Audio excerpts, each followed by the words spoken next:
first off with a presentation from Forecast Public Art, which is another nonprofit that is doing wonderful work in the Minnesota area. And today's speaker is Yarlene, and she's going to tell us more about Forecast and give us our opening presentation on what is public art. If you haven't heard about Forecast, we're a nonprofit arts-based organization in St. Paul, Minnesota.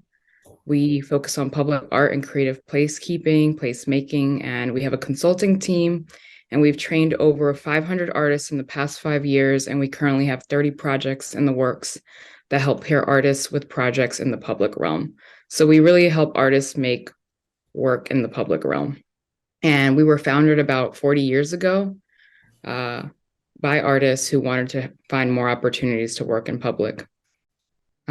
Just a quick land acknowledgement. All public art is on Indigenous land. I'm currently on the East Coast, and I'm based in Lancaster, Pennsylvania, about 90 minutes outside of Philadelphia, also known as the land of the Susquehannock. All public art is on Indigenous land. So today we're going to cover a little bit about Public Art 101, and I know Gabrielle then is going to go and transition into some professional details related to being an artist. So excited to be here with everybody. So a little bit to give you that extra context about Forecast, we do 3 things. We support, fund, and train artists who work in public. We partner and consult on public and art and creative placemaking projects, and I'll share some examples as we go through the slideshow. And we build local capacity, gather stories, and share research. We work all over the country, and we're expanding right now to do some work globally. I'm based here in Pennsylvania. And this is our team. And we also have a lot of artists that we work with locally. When we're in cities doing work, we work with local artists also that are not pictured, but this is our core team here. And a little bit about our services. So public art and cultural planning, that looks like we help cities create public art plans. We also help nonprofits create public art plans. We facilitate art-based community engagement. We do 3D artwork commissioning. So for sculptures, if a developer needs a sculpture, we help with that commissioning process. We do mural coordination and production, trainings and workshops for artists, and we do public art program and collection equity audits. So we look at monuments and memorials, and we look at how did they get there, who put them there, and when do they gotta go and get updated. So we do that. So let's jump into Public Art 101. So public art is a complex, collaborative, nuanced field with many viewpoints, audiences, possibilities, and players, and can have a variety of impacts. Like, let's take a look at some of the ways that public art has been implemented in the US today and the various methods artists and creatives are using to engage community in their process. So the slide you're looking at right now, it's mediums for artistic expression. And basically, this slide is showing that public art can take many forms, and it's an essential component in the investigation of our shared public spaces. So public art allows us all to contemplate our built environment, the land that we are on, our relationships with one another, and our shared resources. And artists must be at the table from the very beginning in order to positively impact our collective experience. And I encourage you to think about, as I'm going through this presentation, how you define the term artist. Are there people working in your community who are solving problems in creative ways, sharing cultural history, or innovating in the public realm, even if they do not self-identify as an artist or have a word in their language that defines this type of work? So the slide is just sharing a bit of examples of different types of mediums for artistic expression. So you can see the difference between street performances, festival parades, murals, mosaics, so community engagement and social practice, temporary street side displays. So just think about, as you're walking or you're just commuting or anything, think about the ways that public art is showing up in your space, even if it's not being defined as such. So there are many types of public art. So what comes to mind when you hear the term public art? Most people say murals. Many people think of permanent object-based artworks in public plazas, parks, or near buildings. And those are usually like sculptures. People are like, oh, that's public art or a mural. And those works of art are definitely part of a larger public art field. And as you see here, there are even more possibilities for public art. So in recent years, we've seen a shift toward artist-created experiences that are temporary in nature and address a challenge, opportunity, or issue and are created with the audience in mind. So this is quite different than what is often referred to as plop art or plunk art, and that signifies artistic works that have been simply plopped onto a spot without any sort of context in which it is plopped or engaged or without any engagement with the community. So everything on the scale is showing you your more permanent artwork. So your monuments, architectural buildings, seasonal, some murals can be seasonal, some paving sculptures can be seasonal. And then it's going into more ephemeral, more temporary. So performance art is very temporary, or a pop-up installation. Or maybe this fountain has a blue color once a month, and that's temporary form of art. And at any moment, if I'm going too fast, please pause me. I can. No, you're doing fine. Thank you. Okay, thank you. So a little bit about locations for public art. As you see here, public art can happen in a multitude of spaces. They don't all have to be physical spaces either. Public art can exist in digital online spheres as well. And more artists are experimenting with this both as a location and a medium. A key component to good public art is the consideration of the site, the community, the history, and the culture in which the artwork is situated. So for in this slide, you're seeing everything from privately owned buildings. So think about a university building that's privately owned but has public art, or a private mall that has public art. Even more public spaces like transit stations, you have parks, sidewalks, city squares. And I really am interested too in the digital spaces, like thinking about like how can Instagram be a curatorial space, or how can the internet be that space? Even like websites like Tumblr that popped up and basically gave space for artists in a public way. So in this slide, you're going to see this is a map of percent for art programs in the United States. And today there are about 400 municipal, county, and state percent for art programs, with hundreds of millions of dollars being spent annually on art. So the first percent for art program was established in Philadelphia in 1959. And that program allocated capital funds for commissioning art. So many cities started adopting a percent for art scheme in the 1960s. And there's a writer, his name is Ben Davis. He pointed out that this is around the same time that Jane Jacobs wrote The Death and Life of Great American Cities, calling for attention to America's streetscapes and their important role in the vibrancy of a city and perceptions of our built environment. So that's a little wordy. So Jane Jacobs was a city planner, and at the time, she recognized that cities were changing and public art was helping them change. And so this map shows all of the percent for art programs that are all over the country, and that's literally programs that are allocating money towards art in the city. But that's just one way that public art is funded. In the US, there are many other funding methodologies. It doesn't only have to be funded by public money. Public art can be privately funded and can also happen on publicly or privately owned property. And it should be accessible to a wide audience. That's why it's public. So these are all examples of funding models. And to give you an example of a funding model that we're exploring right now is we're working with a client in California, and we're looking at what does it look like to tax a dispensary and get a percentage of that money going towards public art for the city. So there is a lot of funding models, and there are ways to like advocate for funding for your public art program. And then this image here is the WPA mural. And so public art can create new career opportunities, and governmental programs through the history of the US have played a major role in funding artists and artworks, such as the WPA Federal Art Project of the late 1930s. This resulted in many artworks in government buildings, like this mural in a public school in New York City, or the CETA program of the 1970s. It was a progressive job training program for artists that incorporated art into communities. And additionally, the National Endowment for the Arts was established in 1965, and that's a federal arts agency. And they fund art all around the country, and they emphasize the importance of art in our daily lives. So here, this is called Babe and Paul. And Babe and Paul, so with this example, what I'm going to share about is about how public art can attract attention, tourism, and generate economic activity. Art and creativity can be drivers to the economic turnaround of communities.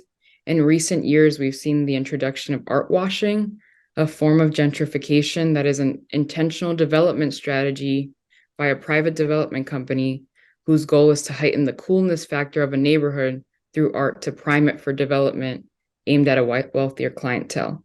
So here's an example of that. And that's called art washing, that strategy that private developers will use to gentrify a neighborhood. A good development strategy, though, utilizes public art and involves the people who already live there and pay attention to their specific needs and challenges so they can continue living there. These photos are from Taller de Permiso by Las Imaginistas. And the title of this project means both permit workshop and workshop of permission, and helps the informal economy in a Texas neighborhood thrive by redefining the very idea of permission. The project encourages economic development of the low-income neighborhood with a focus on supporting the efforts of neighborhood entrepreneurs who sell street food, clothing, and other goods, often without official permits from the city, permits that can be difficult and costly to obtain. So this artist created this project to help street vendors get access to permitting and bypass the city. So this is another example of another public art project. This is text, what you're seeing here. It's not, but I'll explain. This work was from Feaster, Gates, and Place Lab, and they're an idea incubator at the University of Chicago. And they observed and documented existing projects and outlined 9 principles of ethical redevelopment in order to transform the way we talk about and carry out development. So thinking about repurpose and repropose. So that principle suggests that ethical redevelopers make use of discarded and overlooked items, engage participation, again, that community engagement aspect, really thinking about the people that live there and maintaining that relationship. Design, place over time, just being very intentional and thoughtful as you're doing that work. So that example was more about like, how can you define how people use public art space? It took a very academic lens where they're like saying, hey, we're creating principles of what good public art looks like. This photo you're seeing here right now is the Wall of Respect mural, and public art can connect communities and issues. The Wall of Respect mural in Chicago was an example of the Black arts movement and the first public art that acknowledged the civil rights movement. It was a collaborative piece that declared Black identity during the 1960s. It was a community-led, driven, and executed project that spurred the outdoor community mural movement across the US. So this really spurred the mural movement, this Wall of Respect mural right here. And the mural you see here is called Workers United in Struggle. And this mural by Aaron Johnson Ortiz is on the wall of the Workers Union building in South Minneapolis. And it was co-created with people who utilize and contribute to the resources in the building every day. They are collaborative authors of the mural, which shares the power of standing up for their rights. Public art such as this can activate civic dialogues and participation. So a really cool thing about this mural too is that it was created with people that also attend this building or in that community, and they started having conversations and building community around the same things, the same issues that they were having. So then they were able to join together and start to organize and advocate. These images here are from the land art movement of the 1970s, and it's another example of activating civic dialogues and participation. Artwork such as Spiral Jetty that you'll see on the bottom left corner, and Running Fence focus on drawing attention to the specificity of the site and spark dialogues about land use, the commercialization of art, and alternative approaches to working with nature. A more recent example of this is also Cristo's Floating Piers project in Isolo, Italy, which you can see here with this orange, bright red look. So these focus on land and how we're using the land and thinking about our relationship to land. Public art can also be very temporary, like this project called Octopied, and it was an installation that called attention to vacant or underutilized buildings and generated social media attention.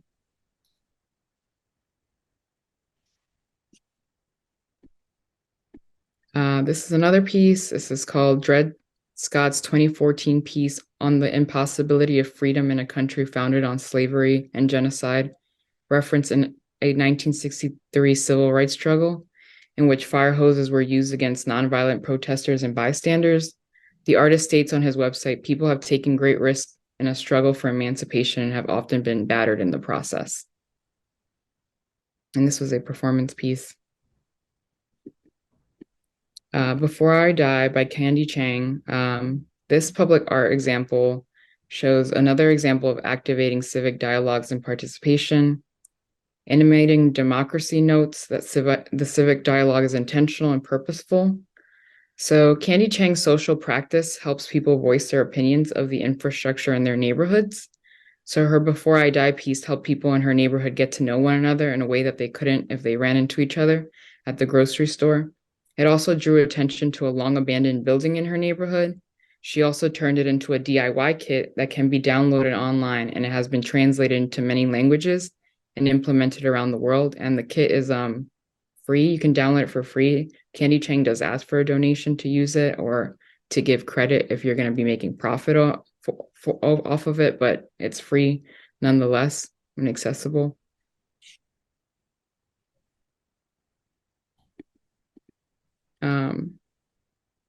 These images here, this is called Carry On Homes, and this project was created by a team of 5 artists and creatives from all different countries that tells the stories of immigrants in Minnesota.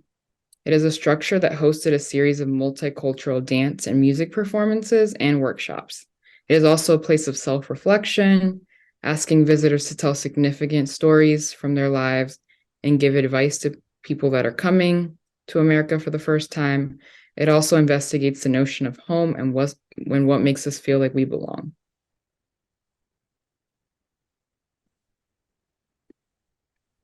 This example here is titled Luring Lilies, and as we've seen, murals have a long history in the field of public art and are a great way to give identity and character to communities. Public art operates at different scales and functions in many ways. And this is a parking garage building.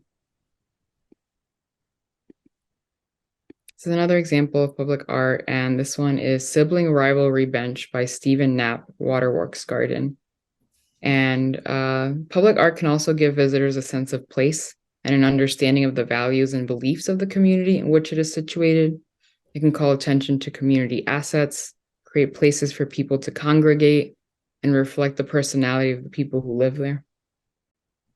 This piece is titled Water Protectors Mural.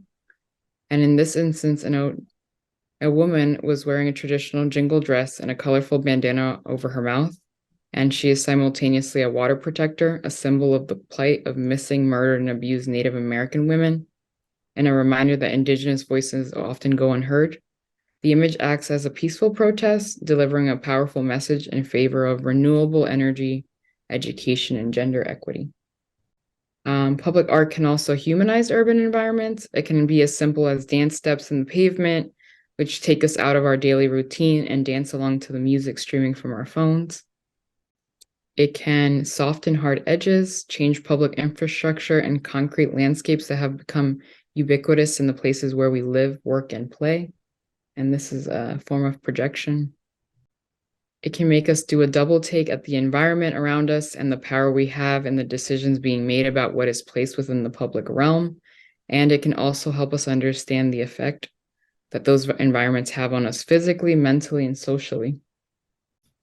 During this project here is titled Rare, and during an artist residency in Ridgefield, Minnesota, artist Greta McLean collaborated with some more than 100 community members to create a mosaic embedded into the steps of a public amphitheater.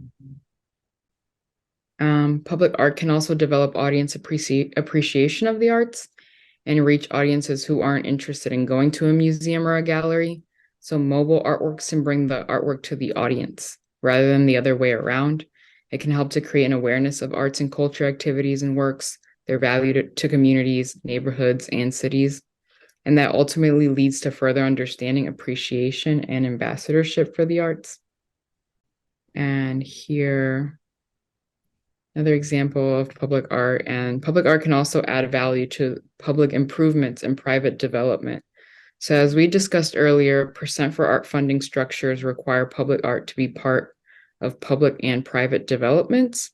This changes the physical makeup of our city's infrastructure, give unique character to a streetscape, and change the way we navigate public space. So artists are designing public works elements that have typically been ordered out of catalogs, such as tree grates. They're engaged in changing the atmosphere of airports through the use of new glass fusing technologies. Like you can see there on the right, this image here, it's a stained glass piece.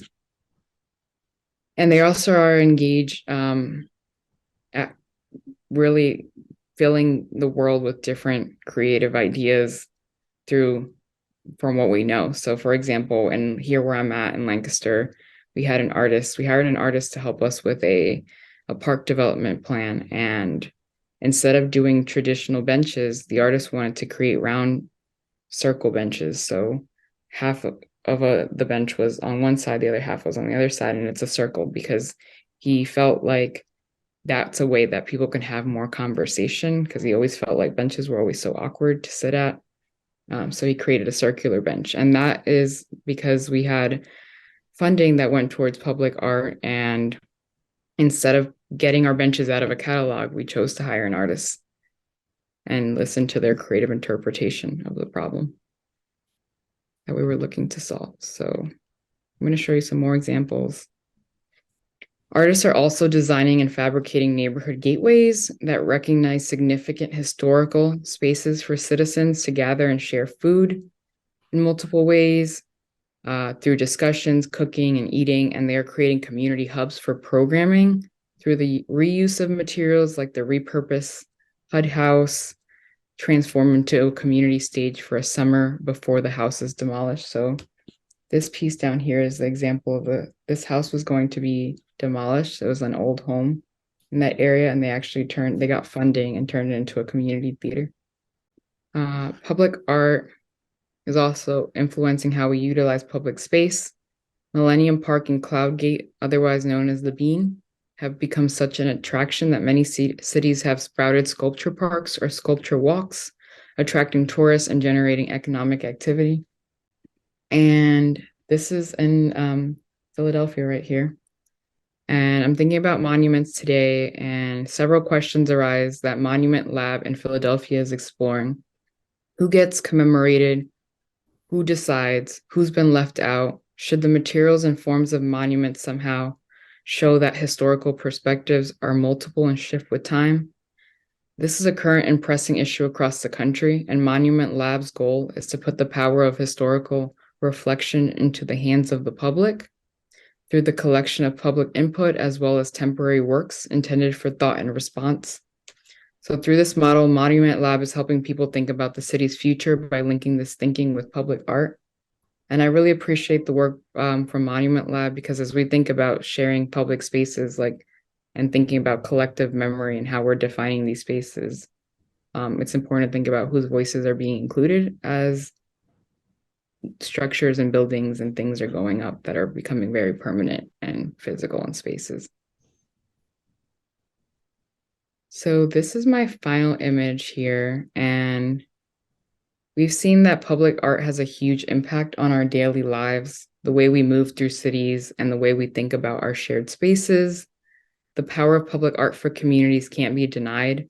It's an energy, it's a philosophy, and it's a practice that produces iconic cultural symbols, tells our stories, it honors people and events, surfaces truth, and amplifies the voices that often go unheard.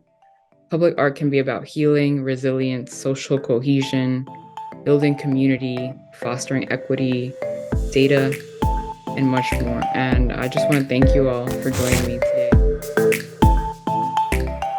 Okay, so I hope that you all enjoyed the first portion of our UAC Artist Workshop. Again, thank you so much for coming. As a reminder, I'm Gabrielle. I'm the Communications and Development Manager for UAC. We also have 2 program managers in the building, so I'm so thankful and glad that they are here with us today.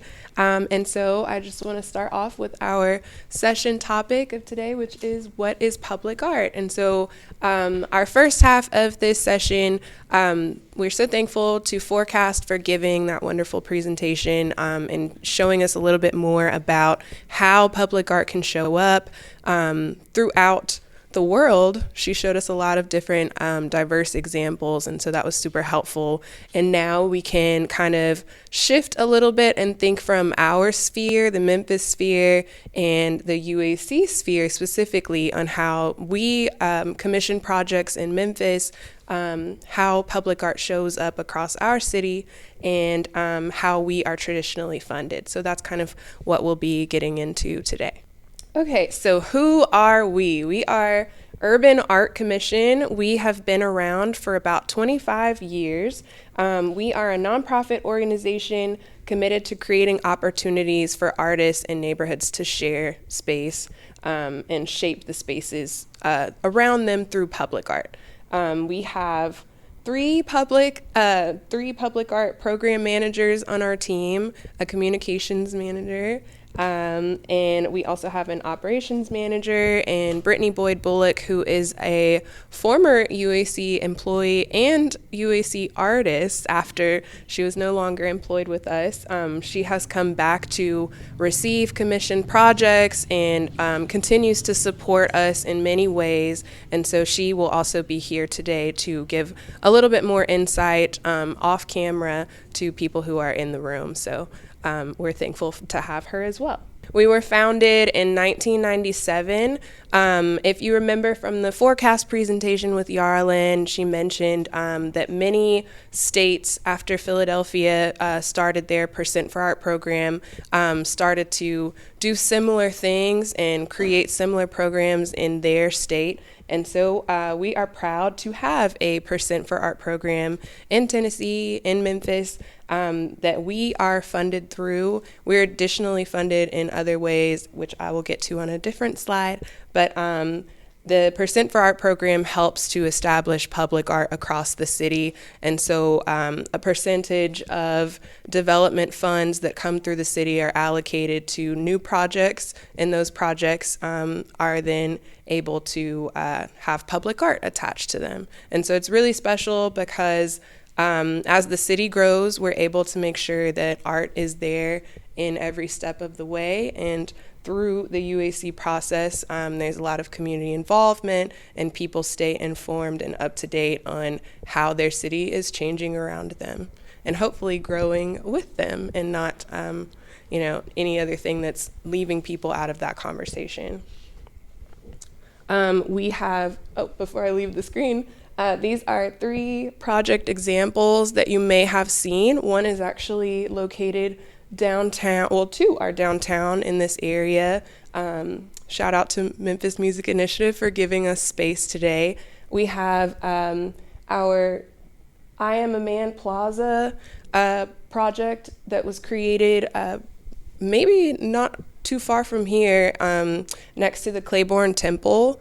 And that project was a part of the MLK 50 celebration year. And so we were really excited to be a part of that. Cliff Garden Studios is run by a designer who is not from Memphis, and his firm came in and talked to local community members. They worked with Claiborne Temple staff to be able to capture the history effectively and create something that was monumental And I don't mean that in a pun way, but definitely it's impactful. And there have been several performances there to re-engage the piece in the last few years. And so you'll see different ways in which public art, once it's completed, if it's a permanent installation, there are ways to re-engage through temporary projects that are in tandem with it or performance pieces, so you can always go back and spark something new. We have Jeff Zimmerman's piece here, A Note for Hope, which if it doesn't look familiar, it should, because it's right over near AutoZone Park. The Redbirds Stadium, you can see this mural, and it was created in tandem with Rhodes College students who worked with that artist to complete this mural. It stands at, I want to say 15 feet, and so it's a pretty large scale mural, and it is representative of a lot of Memphis history and iconology. And so if you take a time to stare at it, that's what the artist has asked us to do, to create your own interpretation of what those images mean for you and how it affects you personally and how you feel tied to the images within the piece. And then we have another example, which is Danielle Sierra's Bickford Community Center mural, which was created as part of our district mural program that we have, that we ran in 2019, which was a mural training program where we took a group of artists to Philadelphia, which is pretty much the capital of public art. They have this amazing nonprofit there called Mural Arts Philadelphia, and they do a lot of artist training, mural development training, just like Forecast. And so through that program, those artists got really extensive mural training and introductions to different forms of public art, and then were able to come back to the city and create those projects. And Danielle spent intentional time at the community center interviewing people who utilize the space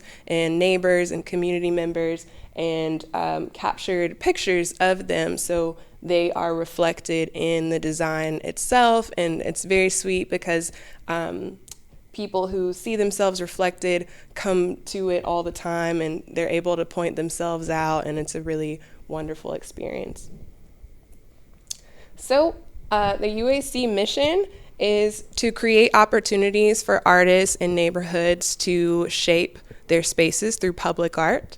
This is an example of public art that we created in, I think, 2020 through 2022, actually, when the airport opened. It was a pretty long project that through COVID, we undertook the initiative to create a public art program for the Memphis International Airport. And so we curated 61 pieces of art throughout the Concourse B that was renovated. And then we have 6 sites or 5 site-specific installations, which include Maya Sain's entirety piece, which also has honey gold wings hidden in it. If you can see, it's just it's an ode to Memphis. There's a lot of different Memphis spaces and places that are honored within this mural. And it is in the rotunda of the airport.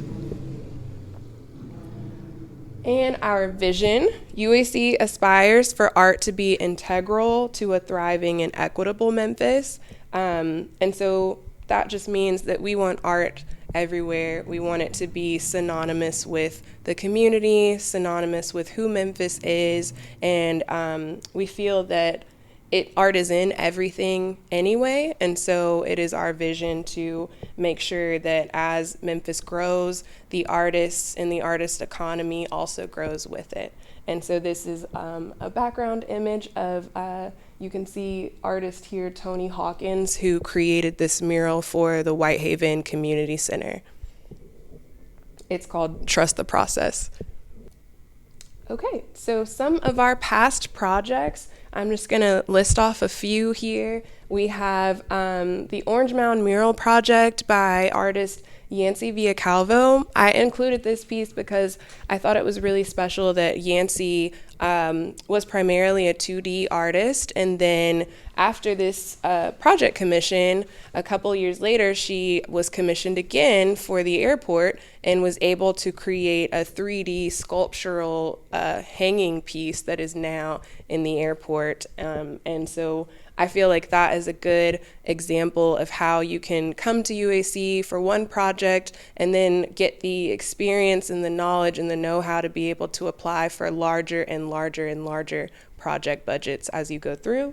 But this project was really special because Yancey was able to work with students from Red Zone Ministries in the Orange Mound community to create the mural, and they helped paint it and they helped put it up. And so I thought that that's always really great example of how community engagement can be involved in the public art process.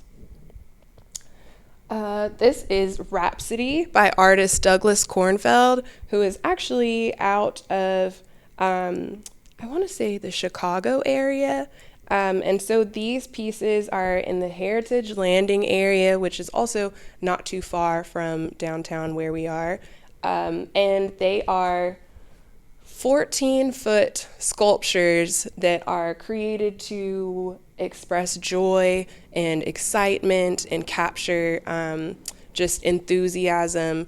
And he wanted to create these pieces that have no reference to race or age or gender, so that anyone could relate to them and feel like, you know, they see themselves within the piece because it's figurative, it doesn't tie to a specific person, and they hopefully invoke senses of joy and play, and people definitely love to come and take pictures with them, and we've seen a lot of community engagement with this piece, and we will actually be having a yoga session with this piece later this year. So again, always ways to re-engage with existing pieces. This is a project that was completed in 2021 with the Renaissance Convention Center's recent renovations. They had a few projects that we completed with them, but I included this one because I thought it was interesting. We always love a good light installation. This piece was created by Caleb Elkins and Franklin Wallace, who collaborated to create the design. And then I wanted to include it because it's also a great example of how you can have a design and then take that design to a fabricator to help with the process of creating it. So Caleb and Franklin are not electricians, and they did not install this work themselves, but they helped every step of the way to complete the piece, to be involved with the programming of it because it's interactive. So when you walk by, it kind of follows your movements. They were able to help with the planning of the hues of the colors, all of that, but they didn't have to go to school to learn how to be an electrician to complete this project. And UAC was there every step of the way to help identify the things that they needed to be able to complete this. And then again, we see Maya Sands' Entirety and Overlook by Susan Makasad, which are two of the site-specific installations at the Memphis International Airport. This is a very interesting example as well because this piece, Susan Makasad is primarily a 2D artist. She's a painter, and so she did not paint this glass. This glass we had to take images of her final piece and Photoshop them to a gigantic scale so that they could go into the printing imaging fabrication studio to be created into this glass. So they are digitally imprinted into the glass. And a fun fact about it was that one of our employees at the time did that photoshopping for her, and Susan Makastad has cats. So as he zoomed in to the 10th degree, he had to go through and edit out pieces of cat fur that were all in there. And so it's just an incredible story to me, because you cannot tell any of that from this piece. When you get up close to it, you can see all of the brush strokes, the paint strokes, everything that she did, minus the cat hair. So everything's possible in public art. You never know what could happen, what could pop up. But again, we are here to support. So if it happens, we'll be there. This is an example of our tiny gallery. So these are the ways in which UAC endeavors to expand the scope of public art in Memphis. So we have seen Yarlin's presentation showed us different ways in which public art can show up, but we are trying to always think of new ways that it shows up here in Memphis, because depending on the city, some people are more open to different ideas, different projects, depends on what they've experienced before, what they've seen before. And so Memphis is growing every day. We haven't had that many temporary installation projects, but I think Brooks Museum does that very well. They're always having something cool in front of their space, and I think more people are doing it. And so Tiny Gallery, our Billboard Gallery, which you'll see on the next slide, are two ways that we try to engage with artists to give another platform beyond just the large budget call to artists to be able to showcase their work. So it is a very small space in the front of our office that we are able to showcase artists' work. And this one is Ethan James McVeigh, who is a multimedia artist, but at this time was working with ceramics, and this was an ode to a COVID project that they worked on. And then we have Sarah Elizabeth Cornejo with a sculpture that she created and placed within our space. It's an untitled sculpture. So yes, our Billboard Gallery, like I referenced, is what we use to showcase some of our existing projects. We've had artists to submit work, and then that work has been featured on the billboard. And so it shows up in many different ways. We had to pause it for a little bit in COVID, so this is actually one of our first billboard pieces back up in the world. So we're proud to have that happen, and it features Kong Wee Peng's Subterranean River. This was a sequin mural piece that she did under the I-240 bridge, which is down off of North Main in the Pinch District. And it also lights up at night underneath the bridge. It's a very cool piece, very interactive piece. So if you think back to the slide that Yarlene included about funding, different funding ways, different funding methods that can occur for public art to be created, I wanted to kind of use that and divide it up into how we are funded versus different ways, additional ways to fundraise and create a project outside of UAC if we don't have a call open or you have something that you'd like to see come to fruition. There are additional ways to do that. So UAC funding, we are funded through the Percent for Art program, through grants and sponsorships, through private funding from private organizations who come to us to commission work, and through micro grants and crowdfunding. And and the license plate fees through the Tennessee Arts Commission, which are extremely important, extremely helpful, and fund many different arts organizations across Tennessee. And so in addition to that, if we don't have a call open or we are not currently able to help fund, there are ways that you can fund yourself or help to start that process up. One is meals hosted to fund. So that would entail if you were someone who maybe loves culinary arts or have a friend that does, you could potentially have a dinner and invite people to share more about your story, your vision, what you're looking to do, and then hopefully sell tickets to that and start to create funds for yourself. You can host an auction of works that you already have, priced at maybe a little bit higher price point to be able to generate revenue for your project. You can solicit corporate sponsorships, so creating a sponsor pitch deck to be able to capture your idea well and then email that out to different organizations that you have identified might have similar goals in mind or shared values. So if you had a project that had something to do with animals and you wanted to create space for that, you could reach out to maybe Memphis Animal Shelter or something like that to create some synergy and have partnerships and get people aware of who you are, what you're trying to do, and see where they can meet you.